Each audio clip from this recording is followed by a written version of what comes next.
An elite table tennis player reacts to a serve in around a quarter of a second.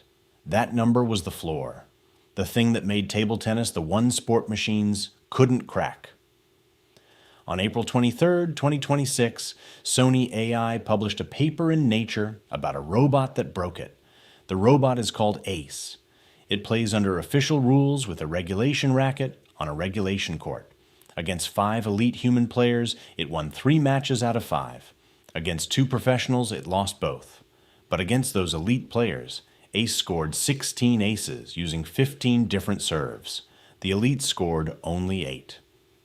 Ping pong is the hardest reactive sport in the world for a machine.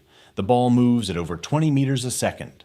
The time between shots is sometimes under half a second. The spin can reach 1,000 radians a second, which warps the ball's path in flight and changes how it bounces off the table and the racket. To play it, a system has to do 3 impossible things at once. See fast enough, decide fast enough, move fast enough. Every robot before Ace had to cheat. They used ball launchers, simplified rules, restricted court coverage, or skipped spin and human serves. Ace is the first one to play the full game. Start with seeing. A standard high-speed camera might run at 120 frames a second. Sounds fast. It isn't. A ping-pong ball moving at 20 meters a second crosses about 17 centimeters between frames. The motion blurs. The spin is invisible.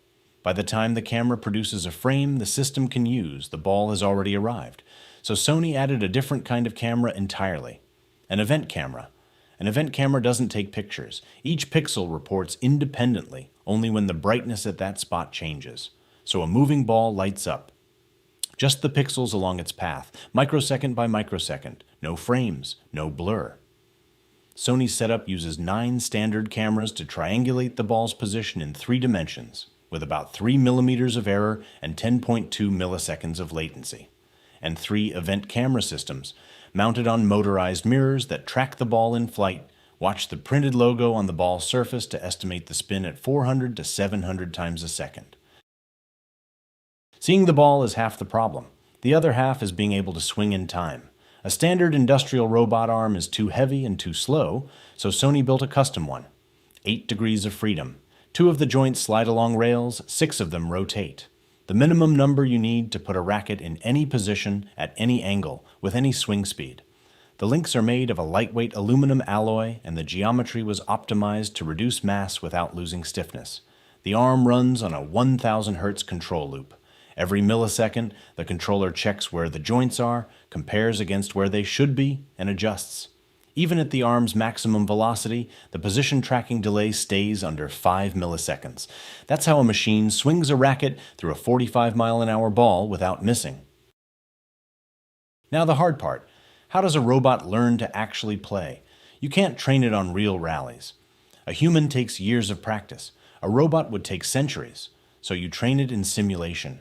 Build a physics-accurate model of the ball, the table, the racket, the air drag, the spin, all of it. Run millions of rallies a day. Use deep reinforcement learning to evolve a policy that can return shots. But there's a problem. Sim to real. A policy trained in simulation almost always breaks when you deploy it on a real robot. The simulator is wrong about something. The friction is slightly off. The latency is slightly different.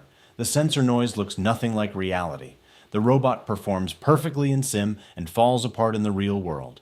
This is the wall that has stopped real-world reinforcement learning for years. Sony's fix is a trick called Asymmetric Actor-Critic. In normal reinforcement learning, you train 2 networks together. The actor decides what to do. The critic scores how good the actions were. Both of them see the same information. Sony broke that symmetry. During training, the critic gets the perfect ball state from the simulator, the exact position, the exact spin. No noise, no error.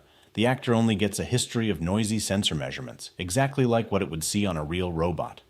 So the critic teaches the actor what good play looks like, using perfect knowledge. But the actor learns to act using only the messy, imperfect inputs it'll have at deployment time. When you put it on the real arm, the inputs are already what it trained on. There's no surprise, no gap. The policy transfers with 0 fine-tuning on the real system. One policy can't handle every shot. Topspin, backspin drives at different parts of the table. They need different swings.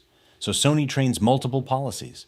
Some of those policies are conditioned on a desired skill, where to land the ball, how much spin to put on it. By changing those conditioning numbers, the same policy produces different behaviors. Topspin, backspin, shots aimed at different landing zones across the opponent's side. At match time, a policy sampler picks which skill to use for each incoming ball. Sony built 4 different sampling strategies: a fixed policy used for every shot, a random pick from the bank, a heuristic that maps ball features to the most appropriate policy, and a data-driven sampler trained on data from elite human matches, which picks the policy most likely to score given the incoming ball. Once a policy is picked, it decides the next swing about 31 times a second. Each decision becomes a 32 millisecond trajectory segment, and the policy keeps redeciding all the way through the shot, adjusting as the ball arrives. The robot interface takes those segments and executes them at 1,000 hertz. So you have a stack. The sampler picks a policy shot by shot. The policy replans every 32 milliseconds within the shot. The motors run 1,000 times a second. Each layer does what it's good at. In the matches reported in the Nature paper, Ace played 5 elite players, 3 female and 2 male, each with more than 10 years of experience and 20 hours a week of practice. It won 3 of those 5 matches. Then it played 2 professionals from the Japanese Pro League. It lost both, but it returned shots up to 14 meters per second at the same rate as humans. And it returned spins up to 450 radians a second with over 75% accuracy. That's far beyond any prior table tennis robot. But here's the part of the result that surprised the researchers. Humans win their points by hitting hard. The shots a human wins on are statistically faster and spinnier than the shots they merely return. The paper measured this with 99.9% confidence. Ace's winning shots and Ace's returning shots look statistically identical. The robot doesn't outpower its opponents. It outconsistents them. It wins by being relentlessly steady, not by hitting harder. There's one experiment in the paper that makes the speed of all this concrete. A ball heads for the net. In one trial, it clears the net cleanly. In a counterfactual trial, the same ball clips the top of the net and gets deflected. The robot doesn't know which one will happen until the moment of contact. From the instant the ball touches the net, it takes Ace 49 milliseconds to start adjusting its swing for the new trajectory. That's about half the time it takes a human to blink. Ping pong was the test. The actual breakthrough is the stack. Event-based vision that sees motion changes the moment they happen. A custom arm that runs 1,000 hertz control loop. A simulator built so accurately that a policy trained inside it works on real hardware with 0 adjustment. And a learning trick where the critic gets perfect information and teaches the actor to play with messy real-world inputs. The authors point to manufacturing and service robotics as example next domains for this stack. The same building blocks plausibly extend further. Surgery, drones, prosthetics, anything that has to react fast in a real, unpredictable physical world. Reaction time was supposed to be the one thing humans could still beat machines at. It isn't anymore.